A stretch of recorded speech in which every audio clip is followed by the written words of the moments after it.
নমস্কার, আজকে আমি বানিয়ে দেখাবো মটর পনির। তার জন্য আমি একটা কড়াই নিয়ে নিয়েছি। কড়া ভালো করে গরম হয়ে গেলে দিয়ে দিলাম কিছুটা পরিমাণে সাদা তেল। এইবার ফোড়নে দিয়ে দিলাম 1 চামচ মতো গোটা জিরে। তারপরে দিয়ে দিলাম পেঁয়াজ কুচি।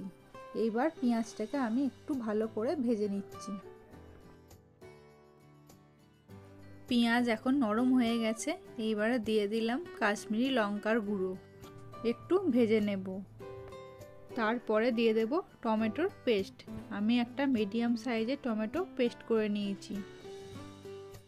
টমেটোটা আমি কিছুক্ষণ ভেজে নিচ্ছি, যতক্ষণ না টমেটোর কাঁচা গন্ধ চলে যায়।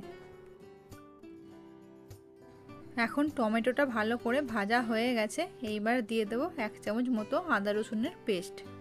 তারপরে আরও কিছুক্ষণ আমি ভেজে নেব।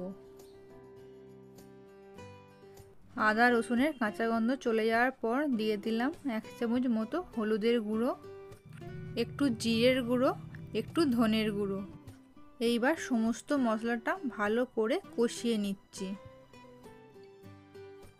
এখন মশলাটা খুব ভালো করে কষানো হয়ে গেছে, তেল ছেড়ে দিয়েছে। এবারে আমি দিয়ে দিলাম পরিমাণ মতো লবণ। তারপরে ভালো করে মিশিয়ে নিচ্ছি মশলার সঙ্গে।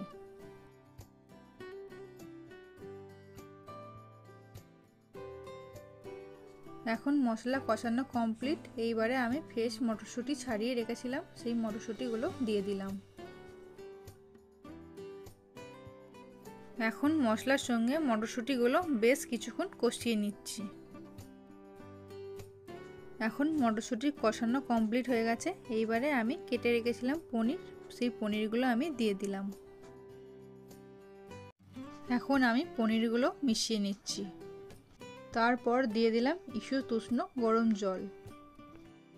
তারপর একটু নাড়াচাড়া করে নিচ্ছি। ও হ্যাঁ, মটরশুঁটি মশলার সঙ্গে কষানোর সময়তে মটরশুঁটিগুলো সেদ্ধ হয়ে গেছিলো, তারপরেই আমি পনির দিয়েছিলাম। এইবার দিয়ে দিলাম শুকনো খোলায় ভেজে রাখা কাসুরি মেথি আর ধনেপাতা কুচি। তারপরে দিলাম অল্প একটু গরম মশলার গুঁড়ো আর কয়েকটা চেরা কাঁচা লঙ্কা। এইবার গ্যাসের ফ্লেম লোতে রেখে আমি আর একটু রান্না করে নিচ্ছি।